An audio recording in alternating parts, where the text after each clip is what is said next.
उफ, मैं तो तंग आ गई हूँ। सीरियसली अब पानी सर से ऊपर चला गया। मैं जब भी इसके ट्वीट्स देखती हूँ मेरा दिमाग खराब हो जाता है। खुद तो से कुछ काम है नहीं, हर चुनाव में अपनी पार्टी को हराता रहता है और दिन भर ट्विटर पर ज्ञानबाजी। अब तो आप समझ ही गए होंगे कि मैं किसकी बात कर रही हूँ, और किसकी, मिस्टर शून्य प्रसाद की। सेंट्रल विस्ता प्रोजेक्ट के बारे में ऐसी उटपटांग बातें बोलने से पहले जरा थोड़ा जान तो लेना था। या आपका काम ही है रोज उठो, नहाओ, फेक न्यूज़ फैलाओ और सो जाओ। पहली बात तो ये समझिए कि सेंट्रल विस्ता प्रोजेक्ट किसी एक पार्टी को नहीं बल्कि पूरे भारत को डेडिकेटेड एक बेहतरीन डेवलपमेंट प्रोजेक्ट है। अब वो ज़माने गए जब एक ही खानदान बैठकर दूसरों के हक की मलाई खाता था, जिसने 60-70 सालों में कभी भी हेल्थ केयर इंफ्रास्ट्रक्चर पर ध्यान नहीं दिया। वो लोग आज हेल्थ केयर की बातें कर रहे हैं। हिपोक्रेसी तो इनके रग रग में बसी है।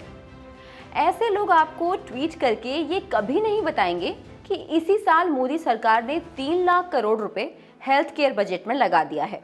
सेंट्रल विस्टा प्रोजेक्ट की कुल लागत 20,000 करोड़ है, जो वैसे भी एक बार में खर्च नहीं होगी बल्कि कई सालों में स्प्रेड करके किया जाएगा। लेकिन वैक्सीन पर कितना खर्च किया, वैक्सीन का बजट क्या है? संसद के अंदर तो आप या तो सोते रहते हैं या जब जाग भी रहे होते हैं तो आंख मारने से फुर्सत नहीं मिलती। तो ध्यान जाएगा तो जाएगा कैसे? क्या आप जानते हैं कि सेंट्रल विस्टा प्रोजेक्ट में अब तक सिर्फ नई पार्लियामेंट बिल्डिंग और सेंट्रल एवेन्यू के लिए करीब 862 करोड़ और 477 करोड़ ही दिए गए हैं, जबकि वैक्सीन के लिए इस साल बजट में नियरली डबल अमाउंट यानी कि 35,000 करोड़ का अलॉटमेंट हुआ है। ओ हाँ, वैक्सीन से याद आया, आपने टीका लगवा लिया ना, या अब भी? और आगे सुनिए और कान खोल के सुनिएगा। सरकार के ऐसे बतेरे प्रोजेक्ट्स हैं जो अभी भी चालू हैं और जो भारत के इंफ्रास्ट्रक्चर डेवलपमेंट के लिए बेहद ज़रूरी भी हैं। आपका बस चले तो आप पूरे देश को ही ठप करवा दें। हजारों स्किल्ड और अनस्किल्ड वर्कर्स जिनकी इन प्रोजेक्ट से डायरेक्ट या इनडायरेक्ट आमदनी हो रही है, उन सब के मुंह का निवाला आखिर आप क्यों छीनना चाहते हैं? और फिर वो लोग आखिर करें क्या? कहीं आपका प्लान अपनी तरह उन्हें भी घर बिठाने का तो नहीं?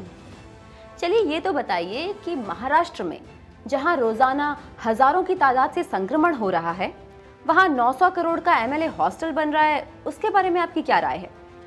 इतने लैविश कंस्ट्रक्शन को देख के तो संतुष्टि होना जाहिर है। क्यों, ठीक कहा ना? प्रोजेक्ट कॉस्ट 600 से बढ़ाकर 900 करोड़ जो हो गया है। कहीं सेंट्रल विस्ता का गुस्सा खाकर इसलिए तो नहीं बैठे हो कि मलाई खाने को नहीं मिलेगी? और छत्तीसगढ़ में जो नई लेजिस्लेटिव असेंबली बिल्डिंग के भूमि पूजन में आप अपनी मम्मी के साथ पधारे थे, उसे भूल गए क्या? देखिए राहुल बाबा, ऐसे समय पर जब देश महामारी से जूझ रहा है, तब आप कहाँ चीप थ्रिल्स ढूंढ रहे हैं? आप ही के पार्टी वालों ने कहा था ना कि नए पार्लियामेंट बिल्डिंग की सख्त जरूरत है।